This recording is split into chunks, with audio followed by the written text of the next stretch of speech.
Hi, welcome to Sass with Sabrina. This is the channel where I try one new thing a week and post however it has turned out, all in the hopes of inspiring you to try something new of your own or make you laugh through my trial and errors. I also have beauty tips and life lessons that I learned along the way. I just love to share. That's my whole shtick. Please subscribe and please hit the like button. It would mean the world to me. And if you have an idea that you want me to try, I'd love to hear it in the comments below.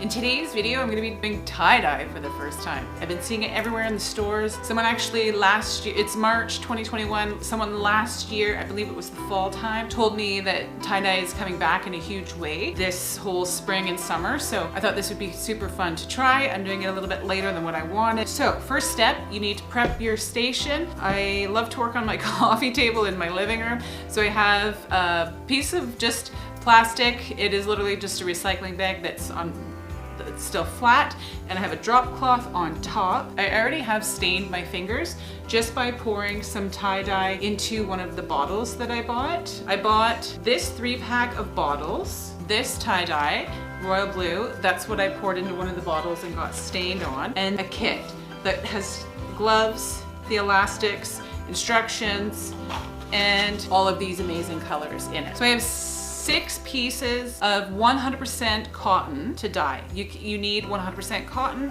You can't dye on anything else. So I have a backpack and some shirts. 2 are long sleeve. One has like an embroidery design and 3 are short sleeve. Just a cotton pack that I found. And that stain that I have on my finger is actually already coming off and going onto the shirt. That kind of sucks. So I've pre-washed them. They're still damp. They have to be damp. You don't have to pre-wash. I've read you can pre-wash or pre-soak. I pre-washed because I just pre-wash everything. I think I'm ready to just fill the bottles. They're super cute. They came with the powder already in the bottom, and you literally just have to fill the water, put your gloves on and go. I'm going to try several different techniques, obviously, because I have lots of different pieces of clothing. I've seen so many different designs on the actual tie-dye that you can do. You can make it look like stripes, you can make it look like a big gathering to a certain radius point. There's the spiral that you can do. Bob's your uncle. You can just fill your creativity boots with, I do believe the backpack that I'm going to be doing is just going to end up being like a bunch of splotches. That one's gonna be rainbow colors. Some of the shirts are gonna be specific colors only, but I'll try to walk you through doing the actual techniques with the elastics. So exciting! I did have to wear the gloves while I was mixing, and I'm glad I did, because that was actually a little bit messy, even though it was pre-poured with the powder. This is my first piece. It's gonna be 3 shades of blue. Going to be doing like a radius point, but probably coming from the side out. Let's get elasticking. As you can see, when my fingers were dirty, I've already gotten a little bit of purple on there. That is actually a blue, so I'm hoping once there's more water on there, that'll just kind of dissipate or blend in. Finding the side seam and the middle, and I'm gonna elastic out from there, and then alternate the shades of blue. Not sure how these lacy embroidery pieces are gonna turn out, because they are more thread, but if they remain white, I think that would look pretty also. I do know your elastic cannot be separated. You do have to have it layered properly on top of each other. I'm just starting from the same end and working the elastics down, and I'm doing like about a 3-finger width apart. Get those as tight as possible. This is just a plain t-shirt. This one I am going to be doing splotches all over, so it's gonna be multicolored. I'm gonna use every color on it. So I'll just repeat that all over. Finding when I get to a corner, I'm just folding it and adding it all together and scrunching it. But this is how it's turning out so far, just a bunch of clumps. So I have another just random cotton t-shirt. It was a 3-pack. I'm just gonna have like 3 circles of color and then different color around it. And I might do some elastics just to keep the white here and there. This is my last plain t-shirt. I'm gonna work in lines going this way. I think I'm gonna fold it, roll it, and then I'm going to elastic it probably about so it's like 2 inches apart from one another. I'm gonna start from the middle and then go out from there. This is a long sleeve plain one. I want this to be all green. I have 2 shades of green. I'm gonna do them kind of alternating out. So it'll just be like a center point radius and then elastic and all the way down. I am running out of the thicker elastics, so I might switch to using excess yarn. I've seen you can use yarn, twine, or floss to tie. Now for the backpack. I don't even know how to do a backpack. And I'm just gonna keep repeating that. Okay, so I'll show you how everything has turned out so far. Shirt with the embroidery that I started from the radius point out from the side. So from the hip area radiating out in just, it'll be like 3 different shades of blue. This is the multicolored bunchy one that I put together. That's how it ended up looking. And this one is the one that I want to save some white on the single pieces. And then these double tier ones, I think I'm going to try to make it look like a flower. I think it's going to be like yellow and blue and then yellow and pink or whatever. And then the rest of the shirt is going to be a solid color, even all over these single pieces. Okay, so I have my trusty rusty roasting pan that I use on all my projects.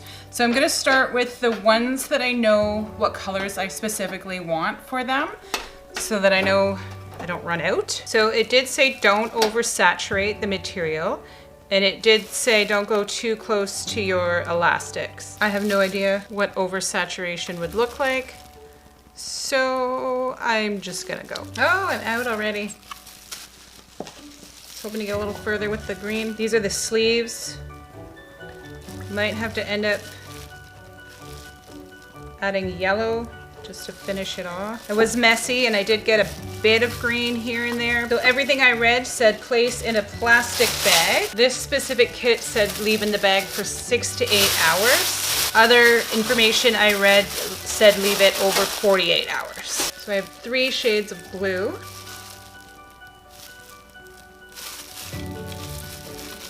Oh, apparently I was supposed to poke a hole in that lid. This could get pretty dicey. I can see where wiping your hands off in between each shade would make a huge difference. And I'll definitely have to mix up more of that. That's the box that I have. So I still have lots more of that. Okay, so I have more mixed up. Finish that one off. Let's do the 3-tier one.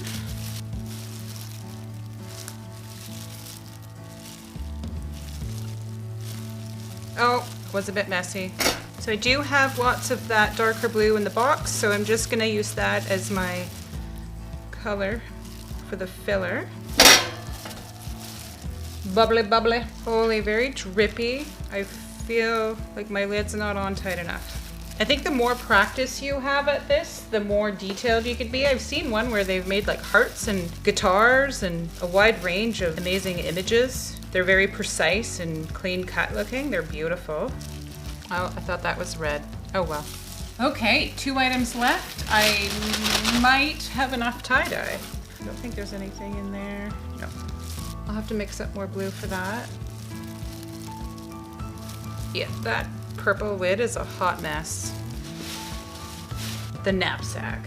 There's hardly any colors left. There's the very messy purple blue that I have lots of. That will be the main color. I can never tell if this is the pink or the red. Oh, that wasn't tight enough. Someone I know asked me how I was gonna do a knapsack, and my response was, I have no idea. I never know what I'm doing with any of these projects.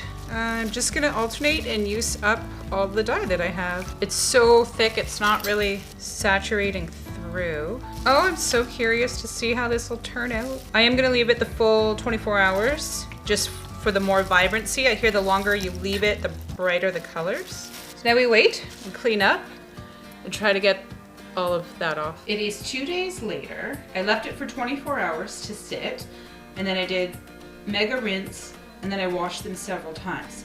However, as you can see, the white isn't a brilliant white, so I didn't rinse successfully, and I had a little bit of the blue. I'm guessing this blue that was in its package on its own bleed on to absolutely everything when I was washing it. However, I am so happy with how they all turned out. So there's the two pieces. So that's the one that was all the different bunched up together. And then this is the one where I had like a 2-tier and then just dyed everything else around it. And then I wanted to leave that white and it, well, white-ish, and it turned out really well. So on one hand it was an epic fail because of the purple having a hole in it and then me not rinsing it well and not staying white. But I am actually extremely happy. So here's the radius point coming out with the different blues. It was fun, it was messy, it was creative. Tie-dye is a lot of fun. Hope you try it. Thank you so much for watching my videos. Please like, subscribe, and share. Don't stop. Go.